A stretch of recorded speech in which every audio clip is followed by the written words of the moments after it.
Here we'll go over a couple of examples of naming simple ionic compounds containing two elements. The prefix bi means two, so compounds containing only two elements are called binary compounds. Binary ionic compounds are made up of a metal and a nonmetal. This periodic table has a staircase drawn with a black line. The elements to the left of the staircase are metals, and those to the right are nonmetals. When an atom of a metal loses one or more electrons, it forms a positive ion. It is the ions of metals that form ionic compounds. The little number on the top right of an element's box is the charge on the most common ion of the element. We see that magnesium has only one number, so it has only one common charge. Some metals, like iron, form ions with more than one common charge. One common ion of iron has a positive 3 charge, and another common ion has a positive 2 charge.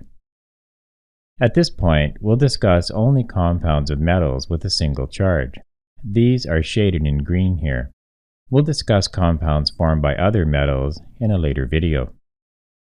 Here we'll go over the basic rules for naming a binary or two-element ionic compound in which the metal present has only one possible charge. Just a general comment about compound names. Compound names are always written in lowercase and not capitalized, unless they are at the beginning of a sentence. Always name the metal first. The metal name is not changed in any way. If it's a metal with only one possible charge, we don't need to worry about any numbers that are in a given formula. The name of the nonmetal always comes second. The name of the nonmetal must be changed so that it ends in the letters IDE. For example, chlorine is changed to chloride, and oxygen is changed to oxide. Here's an example question. We're told that a compound is made up of the elements potassium and sulfur, and we're asked to name this compound. We start by locating potassium and sulfur on the periodic table. We see that potassium is a metal and sulfur is a nonmetal, so this is an ionic compound. Looking more closely at potassium, we see that it has only one possible charge. Therefore, we can use the simple method of naming outlined here. We write the metal name first, potassium, the same way it is spelled in the periodic table. Notice we did not capitalize it. Now we note that the second element, the nonmetal, is sulfur. The third step says we must change the nonmetal name so that it ends in the letters IDE. Notice it now ends in the letters UR. So we drop the UR ending and replace it with IDE, giving us the name potassium sulphide. In many places, sulfur is spelled with an F rather than a PH, so the spelling SULFIDE is also considered correct in the name potassium sulphide.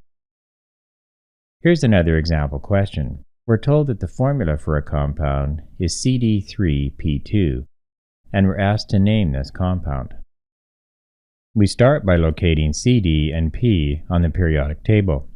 We see that they are the metal cadmium and the nonmetal phosphorus, so this is an ionic compound. Looking more closely at cadmium, we see that it has only one possible charge. Therefore, we can use the simple method of naming outlined here. We write the name of the metal first, unchanged. It is cadmium.